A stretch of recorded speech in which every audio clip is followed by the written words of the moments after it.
Hoy la iglesia proclama a Jesucristo, Rey, que entra triunfante en Jerusalén para vivir la que será la última semana de su vida pública, la última semana entre nosotros, donde para cumplir la escritura deberá sufrir la amarga pasión y muerte en la cruz por nosotros.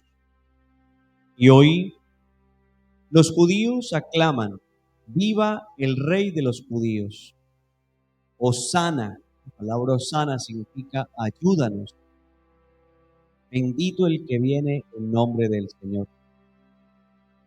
Esos mismos que hoy gritan Hosana, dan vítores, alaban a ese Jesús proclamado Rey de los judíos, en unos días gritarán: crucifícalo, crucifícalo, y preferirán a un asesino, preferirán que se libere a Barrabás, acusado por asesinato, y que crucifiquen al mismo a quien hoy proclaman Rey.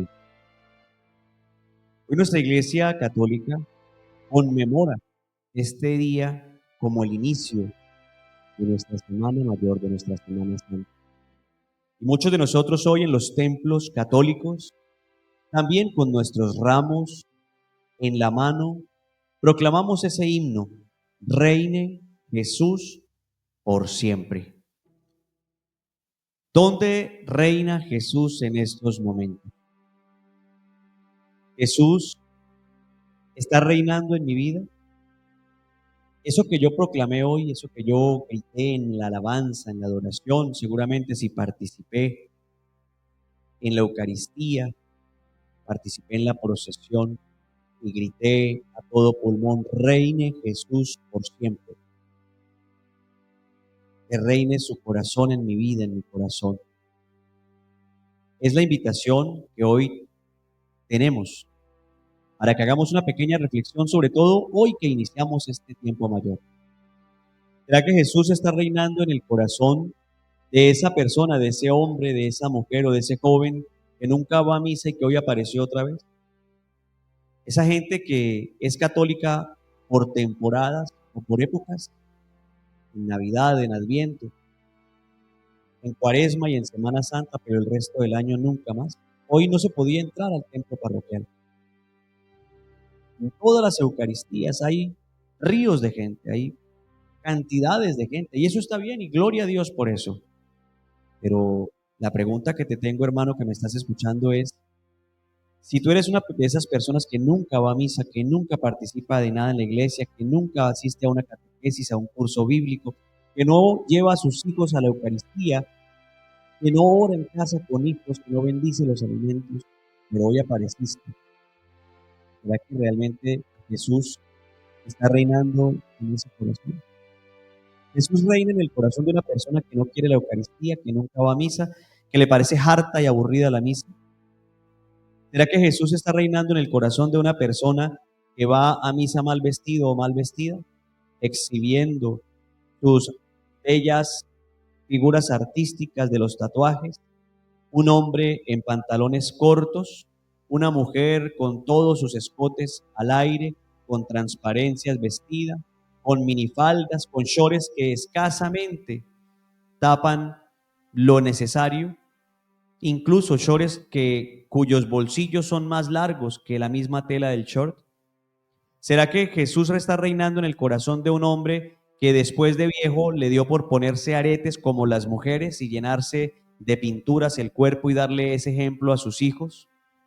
¿Será que Jesús está reinando en el corazón de todos los que hoy convirtieron la celebración eucarística magnánime y solemne en un campo, en un mercado, hablando, gritando, saludándose unos con otros, porque como no nos habíamos visto, porque como yo nunca voy a misa y hoy me encontré con todos mis amigos, entonces es momento de saludarnos y de hablar?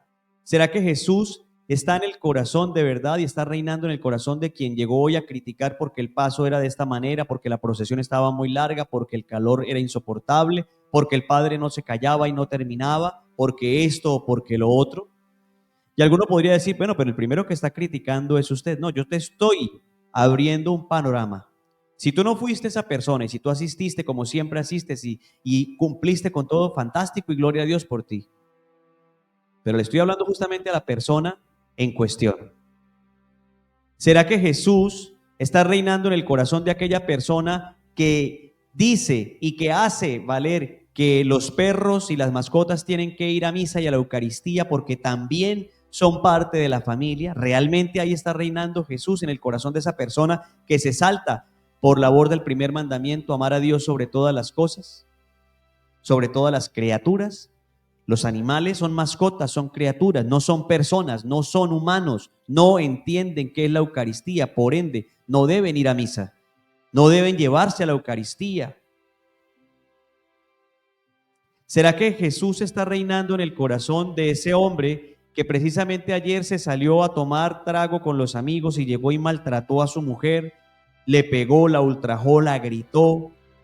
Quizá no la tocó físicamente, pero maltrató lo más profundo de su corazón, la maltrata psicológicamente permanentemente, pero hoy estaba celebrando el Domingo de Ramos y gritaba que reine Jesús por siempre. ¿Será que Jesús está reinando en el corazón de ese hombre que hizo abortar a su mujer, a su novia, a su amante? ¿Será que Jesús está reinando en el corazón de esa mujer que prefirió abortar a su hijo antes que asumir su responsabilidad y tenerlo? Y que se excusa en que el marido la obligó o en que el novio la obligó o en que era un amor imposible o en cualquier cosa. Todos los días conocemos casos de incluso embarazos que los mismos médicos aconsejan a la mamá que aborte porque el niño viene de esta o de otra manera y al final el niño nace bien, para la gloria de Dios, sin un rasguño, sin nada de consecuencia en su salud. Hoy en día incluso nos excusamos en cosas tan terribles como esa para deshacernos de una vida humana, de una criatura. ¿Será que Jesús está reinando en el corazón de ese hombre o de esa mujer que engañan a su pareja, a su esposo o a su esposa, que mantienen relaciones paralelas a su hogar, a su matrimonio? ¿Será que Jesús está reinando en el corazón de ese hombre que vive totalmente sumergido en la pornografía, en el doble sentido, en conversaciones de doble sentido con mujeres que no son su esposa o viceversa? ¿Será que Jesús está reinando en el corazón de esa mujer que está viviendo doble vida, que está viviendo conversaciones obscenas, que se está dejando cortejar de hombres que no son su marido? ¿Será que Jesús está reinando en el corazón de ese hombre que se acuesta todas las semanas con una, dos, tres mujeres distintas y se cree el hombre más macho de todos cuando realmente está escudando a un pobre que ni siquiera se ha dado cuenta o que ni siquiera ha comprobado que es verdadero hombre? ¿Será que Jesús está reinando en el corazón de una mujer que todas las semanas se acuesta con un hombre distinto por una cerveza o por un trago? ¿Será que Jesús está reinando en aquella persona que realmente ni siquiera ha vivido la cuaresma como tiene que ser, un tiempo de oración, de abnegación, de respeto, sino que ha pasado fiestas y fiestas y borracheras y parrandas y porquerías? Porque hoy en día, después de una fiesta, es muy probable terminar en una orgía y en tanta porquería que el mundo nos muestra hoy en día. ¿Será que Jesús está reinando en el corazón de ese joven que con toda la conciencia plena, a pesar de lo que le han dicho sus papás, terminó presa de las drogas, terminó víctima del homosexualismo porque es un demonio o son demonios que nos convencen de lo que no tenemos que convencernos y de lo que no tiene explicación? La naturaleza de Dios es perfecta y Dios nos creó perfectos, hombres y mujeres a su imagen y semejanza, un hombre verdadero hombre y una mujer verdadera mujer. Todo lo demás nos lo ha vendido el mundo con sus teorías absurdas y estúpidas. ¿Será que Jesús está viviendo en el corazón de ese que se proclama libremente homosexual y de que tiene que hacer escándalo y que todo el mundo tiene que aceptar sus escándalos y sus aberraciones? ¿Será que Jesús está reinando en el corazón de ese político, de ese empleado público que se está quedando y que se está lucrando a través del erario público? Hoy en día los políticos y los servidores públicos, en vez de ser servidores, se han convertido en dioses, se han convertido en estrellas de cine. Son los mejores carros de las ciudades, son la cantidad de escoltas, viven en las mejores casas, pero todo a costillas del dinero del pueblo. ¿Será que Jesús está viviendo realmente en el corazón de ese que, a pesar de haber votado por un presidente corrupto, por un presidente comunista, el comunismo. El Papa Pío IX, si no estoy mal, fue el que lo condenó hace muchísimos años, hace un par de siglos. Todo comunista está en contra de la iglesia, está en contra de Dios, y el que votó por un presidente como el que tiene Colombia hoy en día, votó por un comunista, por ende es cómplice. ¿Será que Jesús realmente está reinando en el corazón de todos esos que votaron simplemente por odio y por resentimiento cuando ni siquiera tienen motivos reales? ¿Será que Jesús está reinando en el corazón de todos aquellos que hoy se jactan en las redes sociales de llevar vidas completamente libertinas y así hacen escándalo y dan escándalo a las nuevas generaciones? ¿Será que Jesús está en el corazón de esa persona que vive mentira tras mentira, tras mentira, tras mentira? Decía un amigo hace algunos años que para ser un mentiroso, un buen mentiroso, hay que tener una gran memoria. Porque un mentiroso, después de que ha dicho la primera mentira, tiene ahora que empezar a inventar una mentira más y una mentira más y una mentira más para tapar esa mentira. Y llega un momento en que él mismo se engaña y se contradice. Por eso dicen que el mentiroso cae por su propia boca, por su propia lengua. Por eso dicen que las mentiras caen por su propio peso. Muchos de nosotros, la mayoría, por no decir todos, somos mentirosos. ¿Y qué dice el apóstol San Juan en su evangelio? Todos los mentirosos son del diablo, porque él es el padre de la mentira, miente desde el principio de los tiempos. Y todo el que dice mentiras, así sean piadosas, le pertenece al demonio, a Satanás. Que Dios lo reprenda.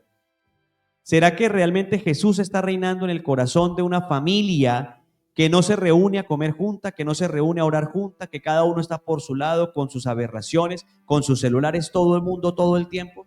Hay gente que no es capaz de dormir en paz, que no duerme tranquila, medio se despierta y manda mano al celular, medio se levanta y manda mano al celular, porque el mundo se va a acabar si yo no miro el celular. Todos estamos en nuestra mayoría faltando al primer mandamiento, amar a Dios sobre todas las cosas. La mayoría de nosotros amamos más al celular y a las redes sociales que a Dios. Hay gente que está en misa y el celular le está vibrando. Hay gente que no duerme las 8, 6, 9 horas tranquila porque tiene que tocar el celular, tiene que mirar el celular. Hay gente que no puede pasar un día sin desconectarse del celular. ¿Realmente Jesús está reinando en su corazón o el que está reinando es el mundo, el demonio, las banalidades, las seducciones? ¿Será que Jesús está reinando en el corazón de una persona que de una manera tiene una cara en su casa, una cara ante la iglesia, en su empresa, pero que a escondidas tiene otra cara, tiene otras prioridades en su corazón? ¿Será que Jesús está reinando en la persona que se la pasa metida donde los brujos haciéndole mal a los demás, pagando dinero que ni siquiera tiene y que tiene que rebuscarse? ¿Será que Jesús está en el corazón de el que envidia a su hermano? ¿Será que Jesús está en el corazón del que no ha sido capaz de perdonar a su hermano, a su esposa, a su esposo, a su papá, a su mamá, a sus hermanos, a sus hijos? ¿Será que Jesús está en ese corazón? ¿Será que Jesús está en el corazón del homicida que es capaz de planear, de planificar perfectamente un crimen? ¿Será que Jesús es capaz de estar y de reinar en el corazón de una persona que solo vive haciendo daño y deseando daño, el mal a sus semejantes, a sus compañeros de trabajo, a su familia?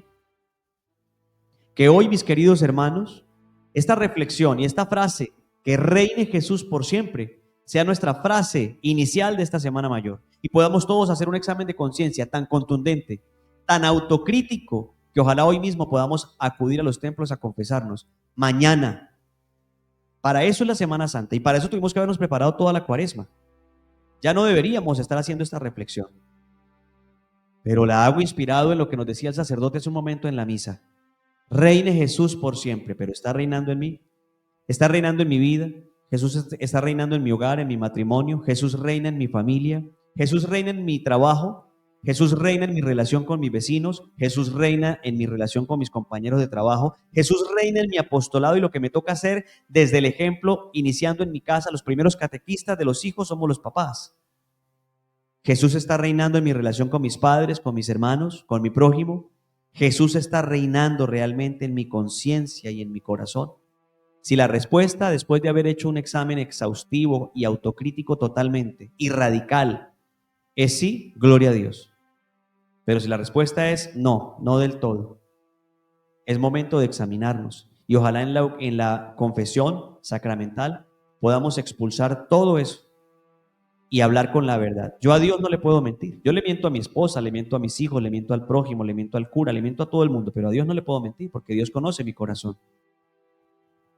Y ahora sí, nuevamente parafraseando al apóstol Juan, recordemos que la verdad es la que nos hace libres y muchos de nosotros en este momento somos esclavos. Y si no nos ponemos pilas, vamos a pasar una Semana Santa más, pero nuevamente el próximo lunes, el próximo domingo de resurrección, vamos a seguir siendo esclavos de nuestras propias pasiones, de nuestras propias aberraciones.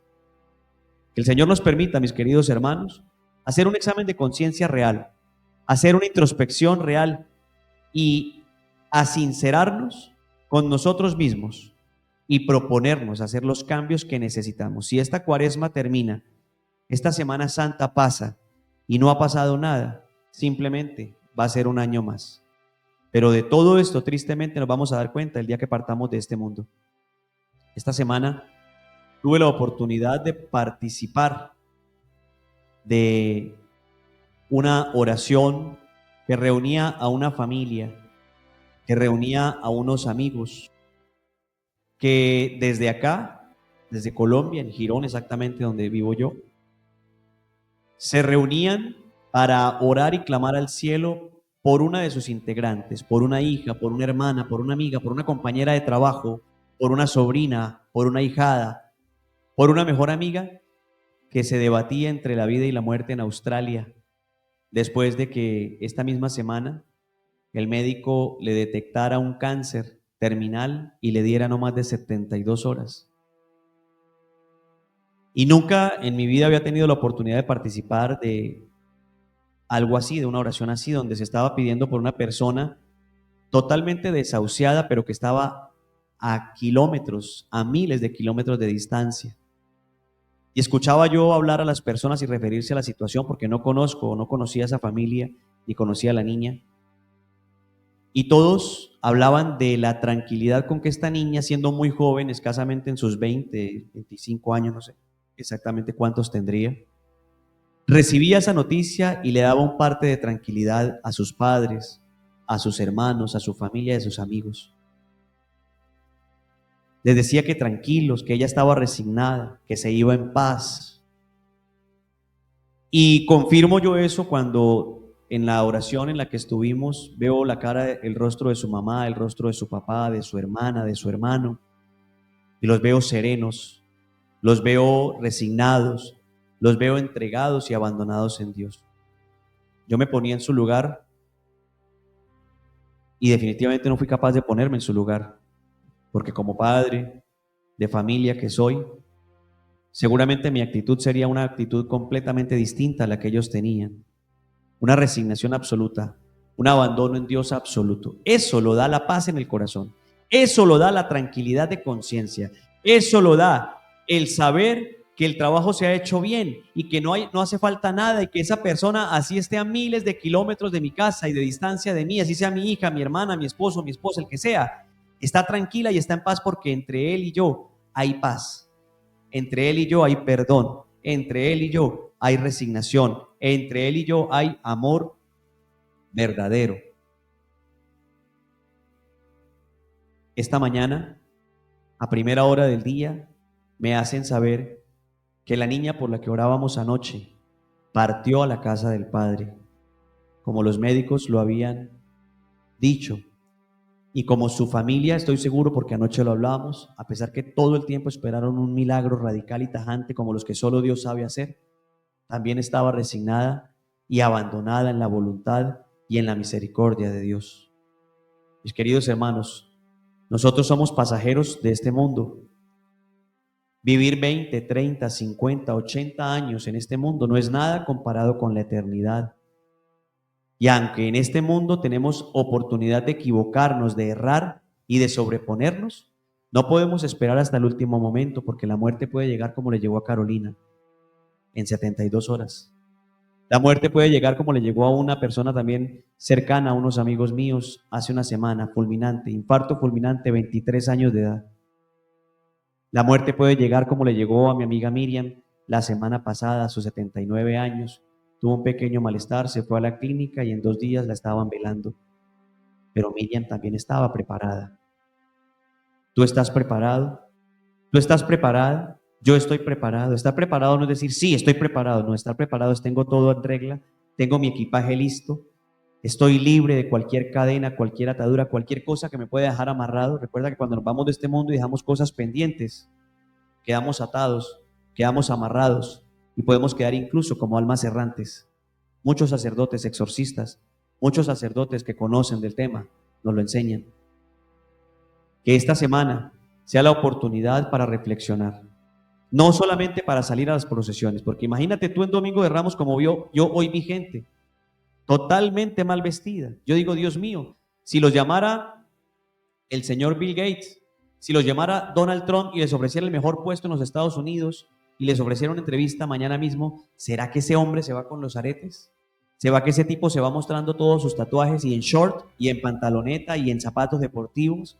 ¿Será que esa mujer se va a ir con ese short tan horrible y tan asqueroso como el que tenía puesto hoy, tan vulgar en la misa?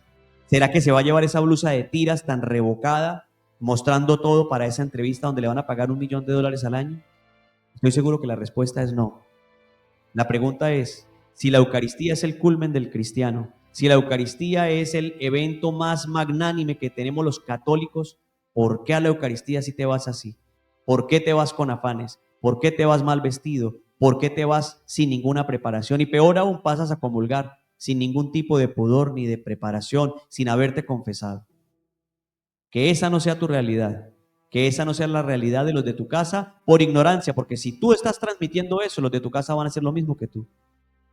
Si los de tu casa te ven insultar toda la semana, criticar, pelear, cometer errores, envidiar a los demás, hablar mal de los demás, y el domingo te ven allá comulgando, van a hacer exactamente lo mismo. Por eso es que en la iglesia muchos grupos se vician, porque los que vienen en los semilleros ven a los que están viejos en los grupos y de mucho tiempo cometer esos errores y aún así pasan a comulgar y aún así viven allá metidos en la iglesia.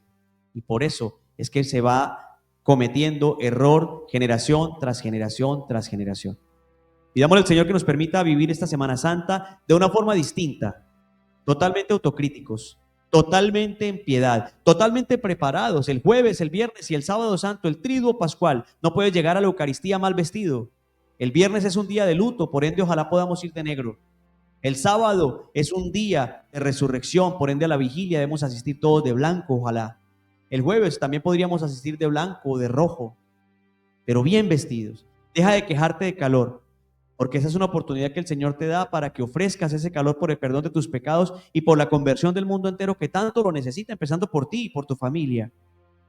No te quejes, no llegues tarde, no te quejes por la demora, por el cansancio, por el tumulto. Vete preparado. No te lleves el montón de agua para tomar porque es que no es el momento de tomar agua. Ofrece un sacrificio, oye, sacrifícate de vez en cuando. Sacrifícate por el Señor y transmite esto con amor a tu familia. Que a la misa no se lleva agua, no se lleva mucho menos gaseosa ni bebidas energéticas, mucho menos papas fritas. Que a la misa no se va como se nos da la gana. Que a la misa no se va con gorras o con cachuchas, con sombreros, no. Se va diferente, se va con una actitud distinta. Gloria al Padre y al Hijo y al Espíritu Santo, como era en el principio, ahora y siempre, por los siglos de los siglos. Amén. De corazón, te deseo que vivas la mejor Semana Santa de tu vida, completamente compenetrado, compenetrada y consciente de cada momento que vas a vivir durante esta Semana Mayor. Y ojalá la puedas vivir en familia. Que el Señor te bendiga.